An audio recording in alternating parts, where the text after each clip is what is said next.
Oke, hari ini kita lanjut materi kita ya, Nak. Materi terakhir di bab pertama teks deskripsi. Hari Selasa kemarin, Miss sudah sampaikan di GC, kalian mencatat. Mencatat mengenai materi apa, Nak? Ada yang ingat? Ciri-ciri kebahasan teks deskripsi meliputi, Miss. Meliputi, oke. Ada ciri kebahasaan teks deskripsi dan juga langkah-langkah menuliskan teks deskripsi. Iya benar. Jadi Miss, kemarin kan udah pernah kita pelajari Miss mengenai ciri-ciri. Berbeda ya. Oke, kita ulang lagi. Ada yang tahu pengertian teks deskripsi? Miss kasih nilai nih.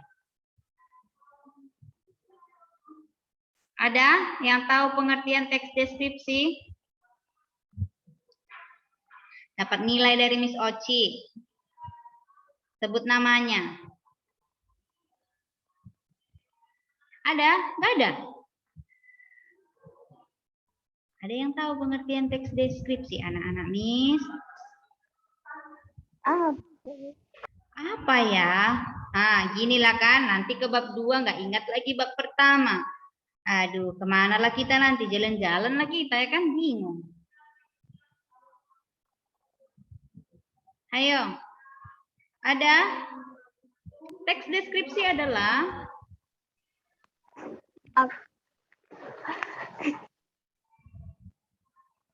apa, Nakku? Nggak ada? Ayo. Natasha bisa? Oke, ayo. Teks deskripsi salah kita perbaiki. Teks deskripsi adalah suatu teks yang penggambaran objeknya berdasarkan atas kesan yang dimiliki oleh penulis paragraf tersebut. Oke, itu dia. Itu kata Natasha. Terima kasih ya, Nak. Ada lagi anak-anak Miss yang lain yang bisa cari lagi. Cari sampai ke depan-depannya ya. Bukunya. Di awal itu, Nakku. Catatannya di sekolah, Miss. Iya, catatannya di sekolah. Tapi kan pasti ingat. Ada? Kita tutup? Ya, nggak dapat ini 50 juta ya. Hanya satu orang yang dapat ini. Yang lain-lainnya gimana? Oke, kalau dikatakan anak-anak Miss, dikasih dulu hatinya sama Miss ya. Di pelajaran ini sebentar ini. Oke. Teks deskripsi itu adalah ya teks yang menggambarkan atau menjelaskan, memaparkan mengenai objek, boleh mengenai benda, boleh benda mati, benda hidup, atau peristiwa yang terjadi atau peristiwa yang sedang terjadi secara jelas dan terperinci supaya orang yang membaca itu seakan-akan melihat, merasakan apa yang dituliskan oleh si penulis. Jadi ingat aja, kalau teks deskripsi adalah teks yang menggambarkan, teks yang memaparkan, teks yang mendeskripsikan, sama. Ya, paham sampai di situ? Paham. Oke, ya, itu dia. Terus ada ciri-ciri teks deskripsi. Ada yang tahu? Ayo.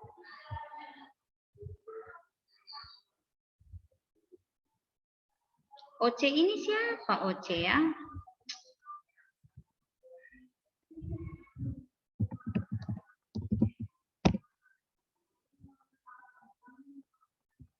Oke, jadi namanya kalau asing-asing miss out kan ya? Oke, dan aku, ada yang tahu ciri-cirinya? Ciri-cirinya itu 4. Yang pertama apa? Ayo dibuka dulu catatannya, dibuka dulu ingatannya mengenai ciri-ciri. Ada Natasha, Pinky, Septa, Efrata. Ayo. Ciri-cirinya dapat nilai nih. Tadi yang pertama sudah. Nilai selanjutnya untuk siapa? Ayo. Yoel. Yoel ingat nakku?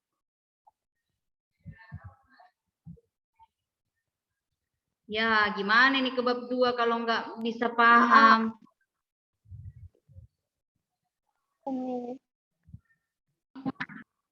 Yang pertama, apa? Aku. Ya, kamu adalah.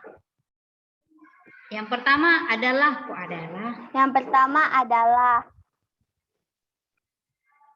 Oke. Ada yang ingat selain yang disampaikan Natasha? Merupakan. Merupakan. Itu kalimat definisi, bukan ciri-ciri. Itu kalimat definisi. Miss, Ya, Presilia. Oke, apa anakku? menggambarkan atau melukiskan sesuatu. Kedua, penggambaran dilakukan dengan jelas dan melibatkan kesan indera. 3, membuat pembaca ikut merasakan sendiri atau mengalaminya. 4, Oke. menjelaskan ciri-ciri objek seperti warna, ukuran, bentuk, dan keadaan secara terperinci, Miss. Oke, itu dia. Terima kasih ya, Nak. Jadi ada 4 ciri-cirinya tadi disampaikan sama teman kalian. Yang pertama, menggambarkan atau melukiskan sesuatu sejelas-jelasnya. Ya, yang kedua, melibatkan kesan indera.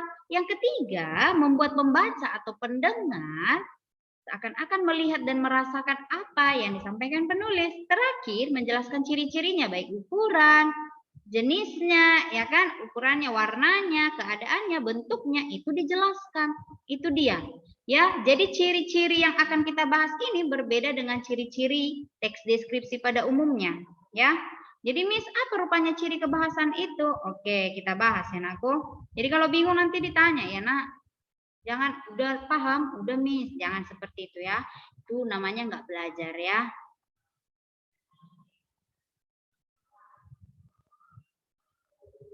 Oke, bisa dilihat slide Miss. Bisa, Miss. Bisa, Miss. Oke, bisa ya Nakku. Oke, ada ciri kebahasaan teks deskripsi, ya kan? Ada ciri kebahasaannya. Miss, ciri kebahasaan itu kenapa berbeda dengan ciri-ciri yang kemarin kita bahas? Berbeda. Kalau kemarin ciri-ciri yang identik dengan teks deskripsi itu, kalau ciri kebahasaan itu penggunaan kata atau kalimat pada teks deskripsi. Jadi kita lihat dulu kalimatnya itu harus memenuhi ciri kebahasaan ini, baru dia teks deskripsi, Nak. Ya, apa-apa saja itu. Yang pertama, baca dulu yang pertama, Pinky. Yang pertama saja ya, Nak. 1. Kata umum dan kata khusus. Oke, itu dia. Terima kasih ya. Ada kata umum dan kata khusus. Udah kita bahas kemarin? Udah tidak?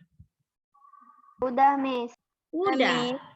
Kata umum dan kata khusus. Kata umum itu adalah dia yang maknanya luas, sedangkan kata khusus antonimnya atau sebaliknya. Kata khusus itu adalah yang maknanya sempit. Jadi dia berlawanan ya. Contohnya bunga. Bunga kalau kata umum, kalau dikhususkan jadi 2, boleh bunga anggrek, boleh bunga melati. Jadi itu dia. Ada contohnya yang lain? Ada ya. Udah Miss suruh juga kalian mengerjakan tugas ya kan? Jadi paham mengenai kata umum dan kata khusus? Paham, Miss. Paham. Oke, yang kedua. Miss. Oke, yang kedua coba baca dulu, Yoel. Penggunaan kata sifat adjektiva. Kata sifat adalah kata yang berfungsi mengungkapkan sifat atau keadaan suatu benda. Contoh, mobil merah. Merah merupakan kata sifat yang menerangkan mobil. Rambut panjang. Panjang merupakan kata sifat yang menerangkan rambut. Oke, terima kasih ya, Nah. Jadi, yang kedua yang harus kita pahami ya, harus ada katanya kata sifat. Penggunaan kata sifat atau adjektiva, ya kan? Kata sifat itu apa? Kata sifat itu adalah yang berfungsi mengungkapkan sifat atau keadaan suatu benda. Ya. Jadi, Nak, benda itu boleh benda hidup, boleh benda mati. Kita benda apa? Hidup. Benda hidup. Hidup. Oke, mobil benda apa? Mati. Benda mati. Mati. Tapi dia bergerak. Dia benda apa? Benda Benda mati. Benda mati, Mati. benar. Jangan bingung ya. Oke, kalau kucing, kucing itu benda apa? Hidup. Benda hidup. Kalau bunga mawar, benda apa? Benda hidup. Hidup. Oke, bisa ya. Jadi bukan hanya yang bernapas, bukan hanya makhluk hidup aja yang punya sifat. Benda mati pun punya sifat. Contohnya apa? Di sini dibuatkan mobil merah. Mobil merah itu adalah benda. Benda apa mobilnya? Benda mati. Mati. Benda mati. Dibuat di sini mobil merah. Mobil itu kan dia benda kan, benda mati. Merah itu menjelaskan si mobil. Ya kan? Jadi kan kata sifat tadi kan menjelaskan keadaan suatu benda. Jadi merah di sini merupakan kata sifat. Karena apa, Miss Oci? Karena menjelaskan si mobil. Jadi kalau mobil merah itu, merah adalah kata Sifat. sifat. Miss Oci, pemarah. Apa sifat, Miss? Pemarah. Pemarah. Oke. Bangunan itu sangat tinggi. Apa kata sifatnya? Tinggi. Tinggi. Oke. Bisa ya. Rambut panjang. Rambut itu benda, ya kan? Benda apa? Benda hidup. Mati. Benda mati, nakku. Iya benar. Ya, rambut itu benda. Dijelaskan lagi dia panjang. Panjang itu kata sifat. Jadi, ya kan? Panjang ini menjelaskan si rambut. Panjang merupakan kata sifat atau adjektif. Ya kan? Blessy memiliki rambut panjang. Ya berarti Blessy itu benda tidak? Benda. Benda hidup. Iya. Jadi kalau temannya nakal atau ribut, nggak mengerjakan tugas, ya kan? Boleh diingatkan. Kita sama-sama benda ya, harus mengerjakan tugas. Gitu ya, nakku. Oke, bentar ya. Ya, Pak. Ya, bentar dulu, Pak. Iya, Pak. Oke, itu dia ya, Nak. Jadi ingat, kalau dia kata sifat menjelaskan keadaan suatu benda itu, ya. Kalau contohnya Septaria memiliki rambut pendek, apa sifatnya? Pendek. Pendek. Pendek. Tahu anak-anak Miss semua kan? Bisa? Tahu, Miss. Bisa. Oke, bisa.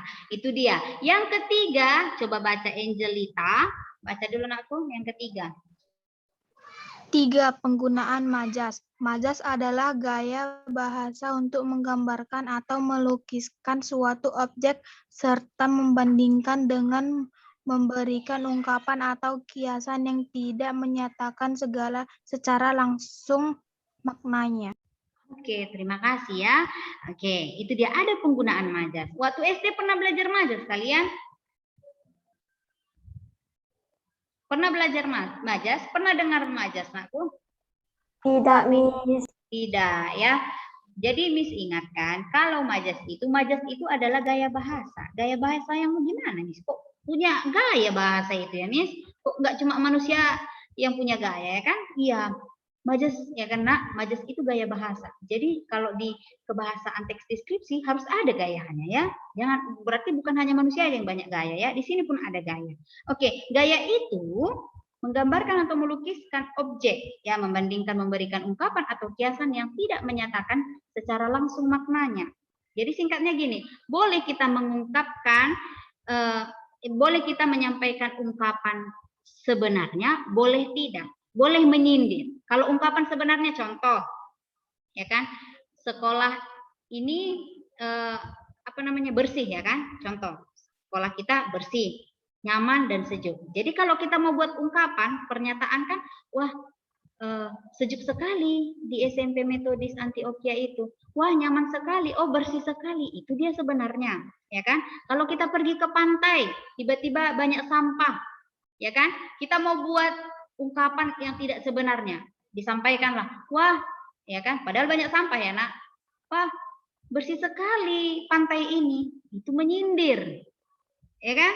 Contoh, kawannya jatuh kan di parit depan rumah selokan, ya kan, kotor, terus datanglah si Natasha, kan, tersenyum si Natasha, ya, kata si Natasha sama yang jatuh ini, wah bersih sekali baju kamu, ya kan, padahal kotor, ya kan, disampaikan bersih. Pas tidak?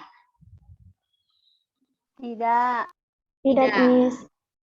Pas tidak, Efrata?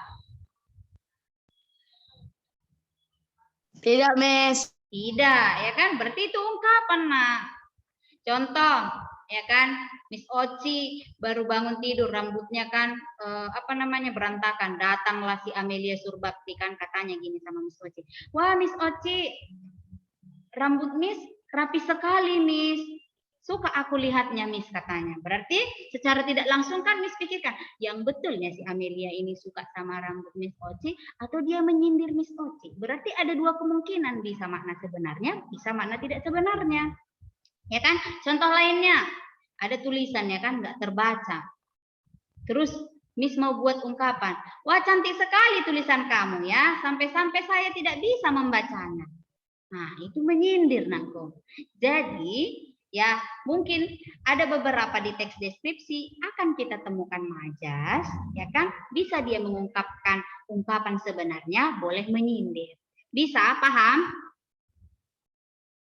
Paham, Miss. Hanya Natasha yang paham, yang lain? Paham, Miss. Paham, Miss. Oke, jadi jangan setelah belajar majas ini kalian bermajas ya, nak. Wah cantik sekali kamu. Senang sekali saya melihat kamu. Setiap di Zoom ada kamu, padahal nggak pernah Zoom kan? Nah, itu dia bermajas ya, nak. Jangan bermajas kalian nanti ya. Ya, jangan menyinggung temannya. Ya, oke, itu dia.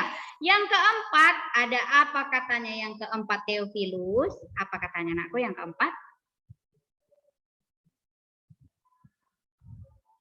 Baca dulu Theophilus. Theophilus Parkusi. Yang mana, Miss? Yang nomor 4, nakku. Penggunaan kalimat deskripsi. Oke, terima kasih ya. Oke, ada penggunaan kalimat deskripsi. Ya namanya juga teks deskripsi, Miss Oci, haruslah ada kalimat deskripsi. Ya benar ya. Jadi apa, kalau ketika kita membuatkan teks deskripsi harus ada yang kita deskripsikan. Apakah itu tempat, apakah itu benda, apakah itu peristiwa ya. Kalau contoh Miss mau mendeskripsikan pribadi Miss, ya kan? Lewat kalimat deskripsi boleh. Miss Oci mengenakan pakaian berwarna oranye. Ya, itu teks deskripsi. Miss Oci mempunyai 3 telinga, benar? Tidak. Tidak. 2 ya, nakku. Jangan ditambah-tambahi ya. Marah nanti pencipta Miss Oci ya. Oke, Miss Oci memiliki rambut pendek. Ya, itu teks deskripsi. Itu kalimat ya. Kalimat deskripsi. Kalau dituliskan bentuk paragraf berarti dia sudah menjadi teks. Ya, ingat ya, harus ada kalimatnya ya.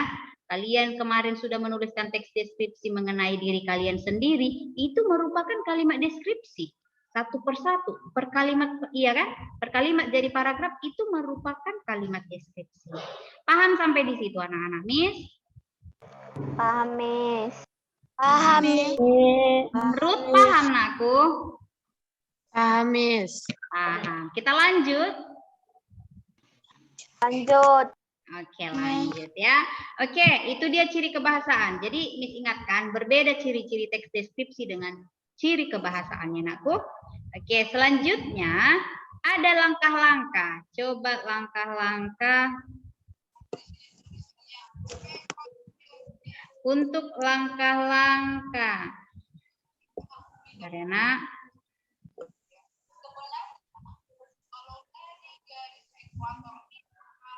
Angelita baca dulu, nak. Ya, biar kebagian semua ya.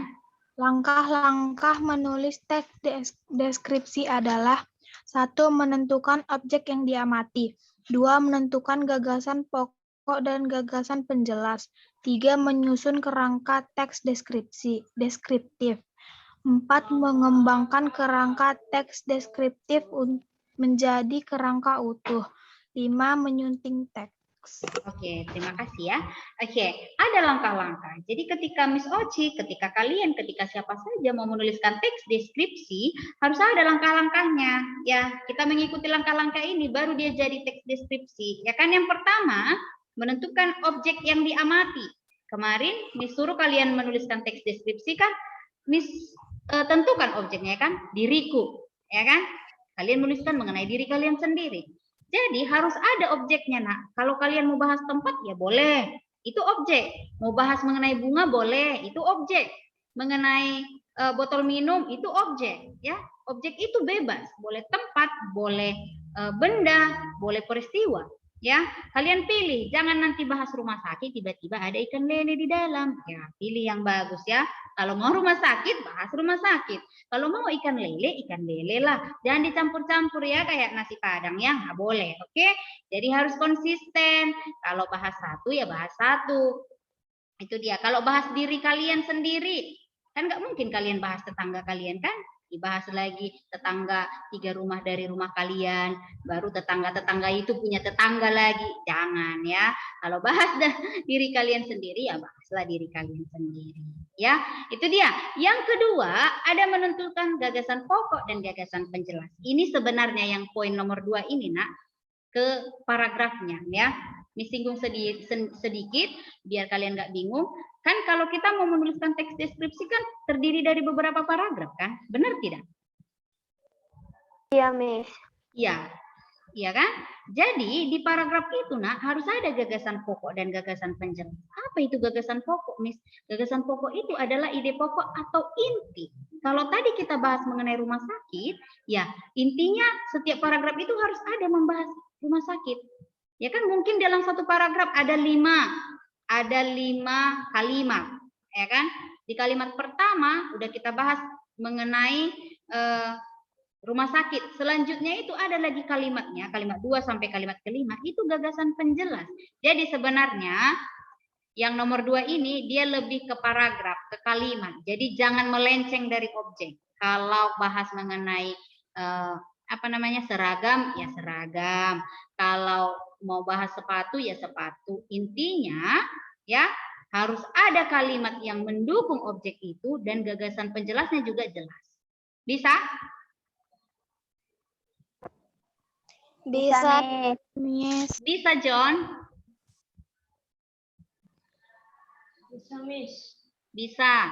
Ya, jadi kemarin itu kan kalian udah menuliskan teks deskripsi mengenai diri kalian, ya kan? Nggak lari dari topik, ya kan, Mak? Gagasan pokoknya tentang diri kalian, kan? Ya tidak?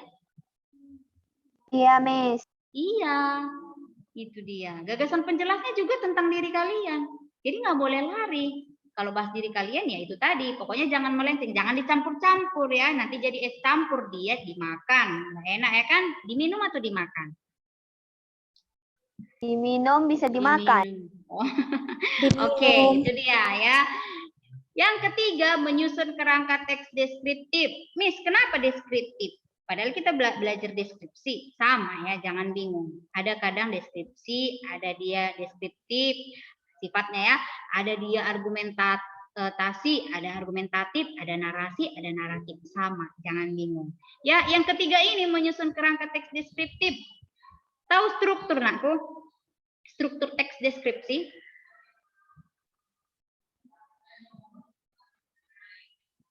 Ada yang ingat struktur teks deskripsi? Struktur. Nggak ingat, Miss. Nggak ingat. Oke, Miss ulang ya. Struktur itu dia sistematika atau penyusunan ketika kita mau menuliskan teks deskripsi ya. Menyusun kerangka itu dia struktur. Yang pertama identifikasi, yang kedua deskripsi bagian, yang ketiga simpulan atau kesan. Ya kan? Jadi ketika kita mau menyusun kerangka teks itu jangan lari dari strukturnya. Nanti kalau udah kembali buku catatannya bisa dilihat ya. Di buku paket juga ada, nanti ada ya. Oke, jadi menyusun kerangka ini dikatakanlah dia menyusun sesuai dengan struktur. Yang keempat, mengembangkan kerangka teks deskriptif menjadi karangan utuh. Dan yang kelima, menyunting teks. Yang nomor 4 dan nomor 5 ini disederhanakan. Nah, kalau kalian menuliskan teks, ya kan, atau karangan, pengalaman pribadi, atau apapun itu mengenai teks, pasti nggak langsung jadi. Benar tidak? Benar tidak? Benar, Miss. Benar, Miss. Benar ya kan? Jadi pasti ada ditulis dulu di kertas apa, sele-sele atau kertas buram. Aku tulis dulu di sini yang jeleknya, nanti yang cantiknya di kertas yang cantik, ya kan? Mungkin ada seperti itu. Jadi ya menyunting teks itu seperti itu. Nah, mana yang kalian tipeks, nanti kalau udah di kertasnya yang bagus, ya udah yang bagusnya. Jadi kan kalau disuruh guru, sehari ini kalian menuliskan pengalaman pribadi, kan kalian coret-coret dulu kan, di belakang buku atau di tengah, di selembar kertas, terserah. Ya kan, kalian tulis-tulis dulu. Yang bagusnya nanti kalian tulis ulang, kalian kasih sama guru. Itu dia menyunting teks. Ini ku hapus lah, ini nggak cocok lah. Ini ku tambahilah kata-katanya biar bagus, ya kan? Biar enak dimakan, gitu kan? Benarnya enak dimakan aku. Oke, biar enak dibaca, biar orang yang membaca itu paham. Jadi menyunting teks itu membuang apa yang perlu dibuang, diperbaiki bahasanya, mau ditambahi juga boleh. Jadi yang ketika orang udah tahu, udah langsung jadi bahasa apa namanya teks itu, oh bagus dia nggak ada tipeksnya, nggak ada coret-coretnya, nggak ada lagi dia titik-titik yang salah, itu dia menyunting teks. Jadi kalau sudah disunting berarti sudah jadilah teks itu. Paham? Paham ya.